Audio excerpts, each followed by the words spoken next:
Today on Internet Marketing Pro, we're going to discuss 20 great sales follow-up techniques. Broadcasting from Hotlanta, Georgia. Good morning, good evening, wherever you may be across the nation and around the world. I'm your host, Chad Deckard, and welcome to our Internet Marketing Pro and eZineGenerator.com podcast show.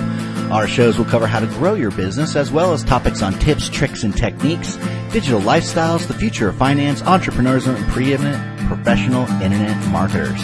Thank you for tuning into our show as we begin this adventure to exploring everything great that the Internet has to offer as far as Internet marketing is concerned. Now, let's cover a quick few announcements before we get started.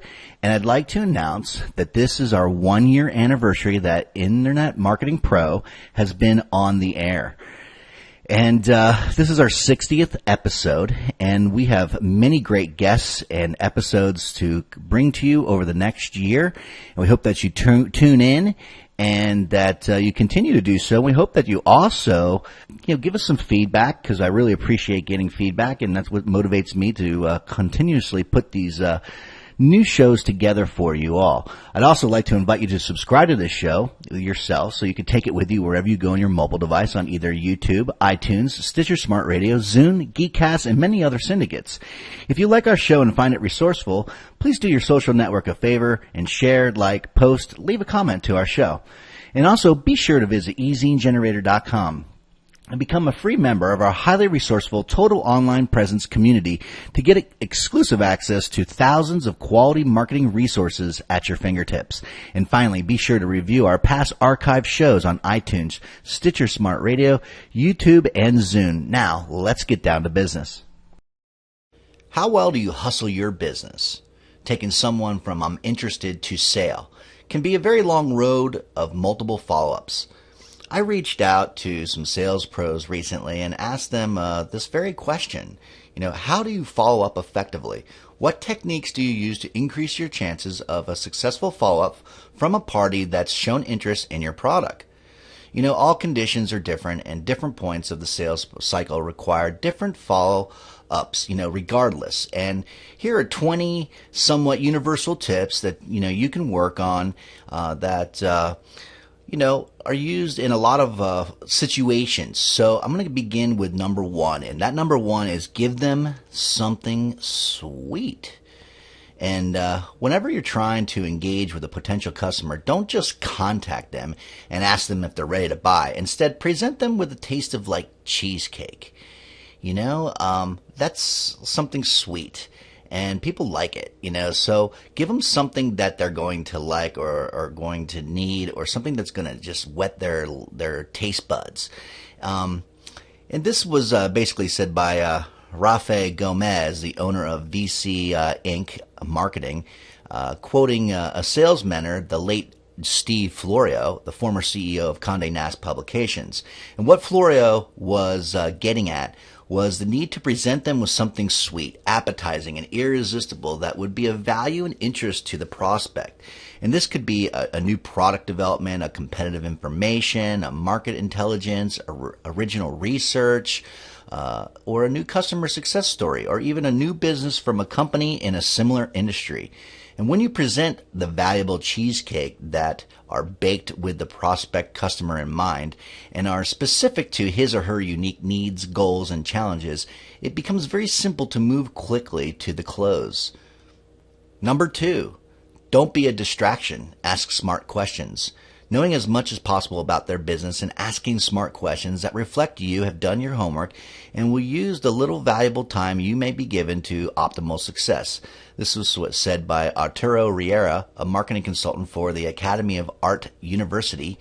Busy people need mission-critical information, not distractions. If you bring value to each interaction, then your value will rise for the prospect. Providing value is an excuse for a continued dialogue. Number 3. Hit them with a huge ROI potential. The follow-up is always about the ROI of the service or the product, said Nico Black, an online sales mentor at Superfish. And for months, Black was trying to get a client to scale their operations.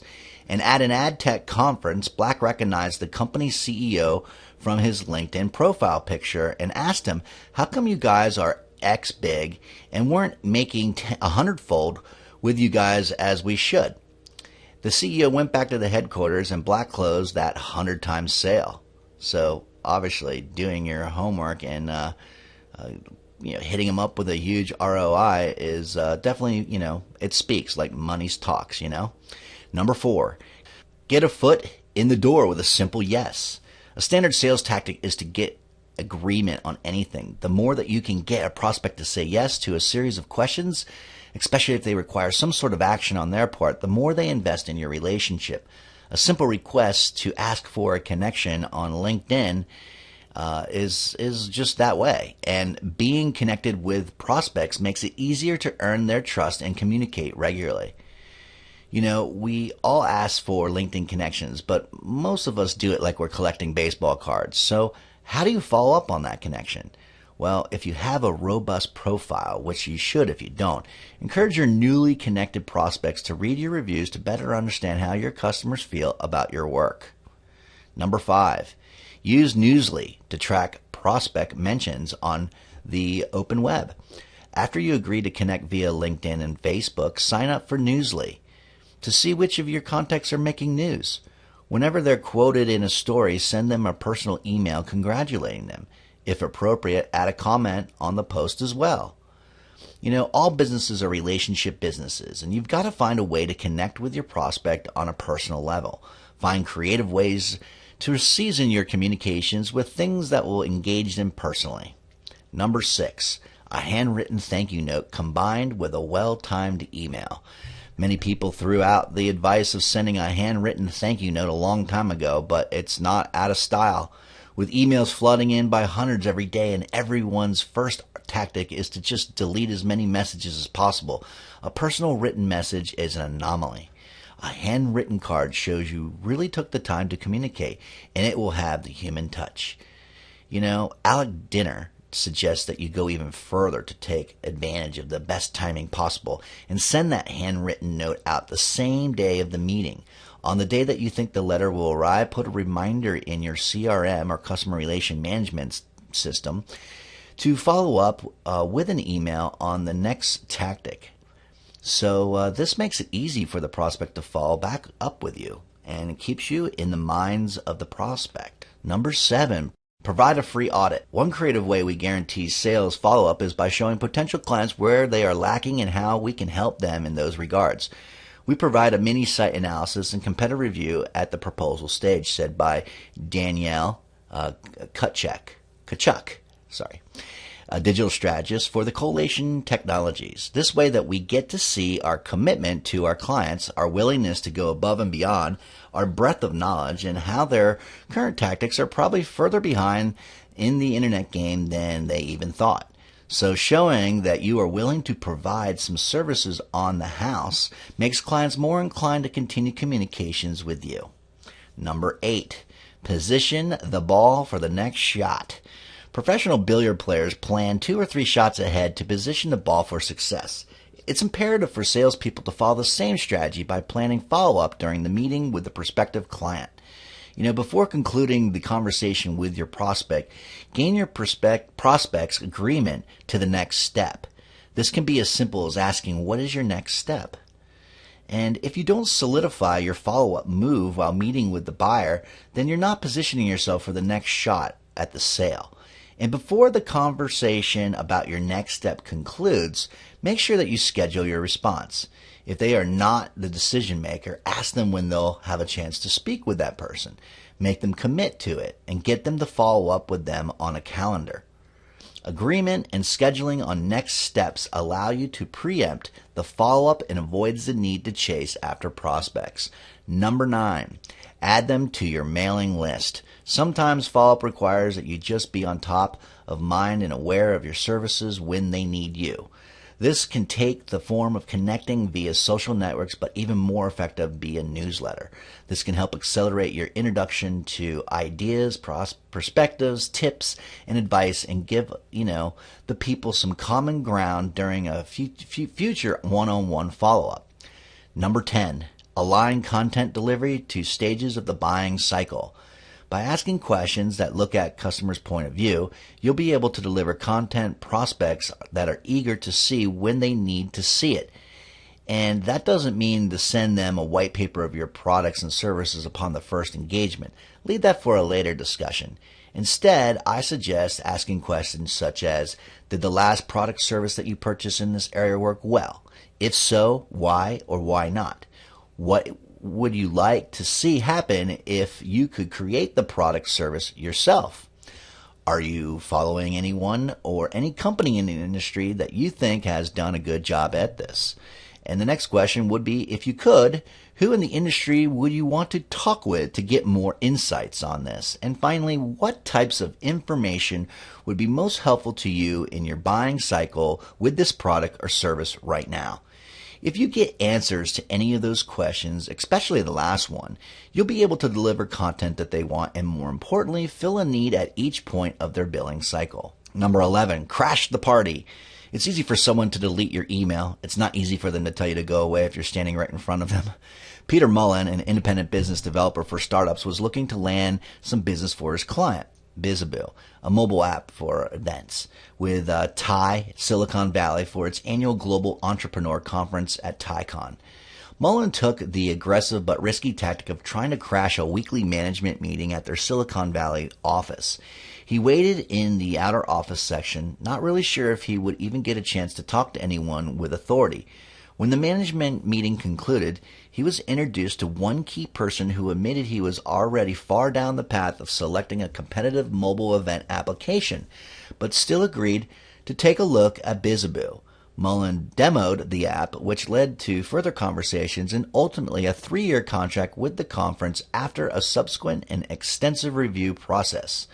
You know, I always push for a face-to-face meeting as a preference, as it gives you the best opportunity to view body language and establishes more credibility, investing my time and willingness to go the distance to show that I'm fully engaged with their needs, said Mullen. So keep that in mind too. Face-to-face interaction is great. Number 12, improve the timing of your follow-up. I schedule all my follow-up in advance to go out on Friday, said Casey Kerr, a sales and social marketing consultant. Everyone is happier on Fridays. Friday may not necessarily always be the best time, but knowing the moment when someone is looking at your information is the best time to follow up. That's why Kerr uses Right Inbox, a Gmail tool that lets you schedule emails, plus request return receipts and get notices when emails are opened and links are clicked. My favorite trick is to request a read receipt and call the prospect right when they open the email, said Kerr. I often hear, "Oh, I was just thinking of you." Very clever. Number 13, blame it on bad technology. If it's a sales call and they happen to hang up on you during your spiel, call back and apologize profusely for a bad connection, said Meredith Rosenblum, a senior copywriter at SolutionSet. Number 14, make it easy for them to try you out. In some cases, you may have a prospect that happily uses a competitor service and has no need for your solution, said Wes Smith, Vice President and Direct Marketing for Game Day Housing, a service that lets people rent out their homes for big groups near big sporting venues, faces this problem with potential customers who rent residences through their other competitive services. Even though they're with the competition, Smith pries a little to find out if they'll had any negative experiences with the competition or if they have any available dates for rental. He offers them to try out his service for any available weekend they have free. When it's a free to list, less hassle, they can get set with their rates as high as they'd like, and they really have nothing to lose, said Smith. So giving something for nothing can also work very, very well. Number 15, make it about them, not you. Too many salespeople start follow-up emails with, "I want to follow up. I wanted to check in. I want, said Mark Wallace, founder of Just Tell Us. Make the follow-up about them and not you. If you avoid using those words, your follow-up response rates will increase quickly. When I recently ran a digital marketing and customer acquisition, I was shocked at how many salespeople who contacted me started their communication with those words, said Wallace. Nothing makes me and other executives I know who are contacted all day by salespeople hit the delete button even faster when you direct it as "I want," coming from the salesperson trying to sell you. Good point. 16, say "I'm the greatest" and deliver on it. As a salesperson, you have to deliver on your promises, and this includes the follow-up. If you've agreed with a prospect that you'll get an answer to his or her question by Friday, call him Thursday afternoon and exceed his or her expectations, said author Alan Guy. This will set the tone for your relationship and prove that you won't let the customer down. Number 17, persevere even after you get rejected. Dating and long-term client relationships don't end after a single no. Sometimes no just happens, but I never feel that no is the end.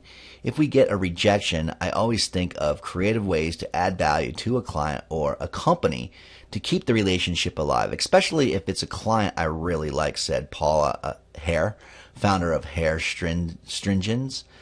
After one potential client rejected her on a proposed project, Hare still desperately wanted to maintain a relationship with the person and company she loved. In a matter completely unrelated to the original proposal, staffing issues, Hare offered some advice from one business owner to another. This continued with additional touch points and advice through social media. Because I persevered and took the time to understand their company and mission at my own investment, I am now paid consultant and working with them on a much larger projects and programs than ever, said Hare. We dated. I got rejected. I didn't take no for an answer, and now we have a wonderful long-term relationship with a company and client that I knew was my soulmate. How sweet. Number 18, what would it take to put you into this car today? When a car salesman asks this question, he really wants to sell you the car right now, and he'll do whatever he can within reason to pull that off. Similarly, you can ask the question, what can I do to get your business today? Not in an effort to close the deal that day, but rather force all the questions you want answered, such as what are the sticky points and who are the decision makers and have to sign off on this deal. That's a fair question and helps identify specific next steps. And if the answer is nothing, ask why. Do they have the information they need? Ask how you compare with other solution providers. There may even be some misunderstandings about the capabilities that still need to be addressed. Number 19, give yourself permission to call back again. The common and weak way to do this, explains Scott Sambucci, founder of Salesquela, in a discussion on Quora, is to leave a voicemail that says, "Hi, this is Scott with ABC Software. We said we'd talk this week to discuss next steps. Give me a call and you will have we can have a chance at, blah, blah, blah, blah, blah, blah." Instead of the message should be more like this. "Hi, this is Scott with ABC Software. We said that we'd talk this week to discuss the next steps because I've missed you. I'll try you again this afternoon at 4 p.m. and if we don't connect today, expect a call at 8:30 a.m. tomorrow. In the meantime, you can reach me at this following phone number." The same principle holds for follow-up emails, said Sambucci. As you close your outbound email, give yourself permission to call again. "Thanks for your time. I'll give you a call on Friday morning at 10 a.m. if you're not available to reply back to this email by then." Simple as that. And then the last one, number 20, is the dead horse prospect. In a discussion on Quora, Daniel Estrada, technology strategist for Spectrum Health, actually thinks there are times you should pull the plug that may actually reinvigorate the sales process. And he refers to the follow-up strategy as dead horsing a prospect. In the follow-up call or email, he says something along the lines like this. "Hi, name. I've followed up a few times regarding our conversation about blank. Since I haven't heard back, I'm going to assume you're not interested in moving forward. If something changes and you'd like to reconnect, please feel free to call or email me. Otherwise, I assume you're done for now. I wish you all the best. Your name." Estrada claims that this technique works very well. And there's something about the psychology of it. Most likely that you're threatening to shut the whole conversation down yourself, and that makes people respond very quickly and usually apologetically. Said Estrada, who claims he gets responses to these types of emails in hours, if not minutes. That's kind of like the old takeaway. If you're in sales, it's called the takeaway. And it does work very well. Almost kind of a great call to action, when you talk about time restraints. And in conclusion, You'll never lose a sale because of persistence. You should never feel desperate following up, says Joshua Waller, hustler at Elastic Sales, in a conversation on Quora. I've never heard of or experienced a deal fall through because I followed up too much. If someone claims that they decide not to purchase because we followed up too much or too frequently, then we're never going to buy and just need an excuse. In most cases, I get complimented for being on top of my deal, moving forward. So, in conclusion, the sales process, you need to be persistent on all these 20 tactics. And so that's about all I need to cover for this week. I hope you tune in next week and share this audio video with your social networks by sharing, liking, and reposting. I appreciate your time, and have a great week.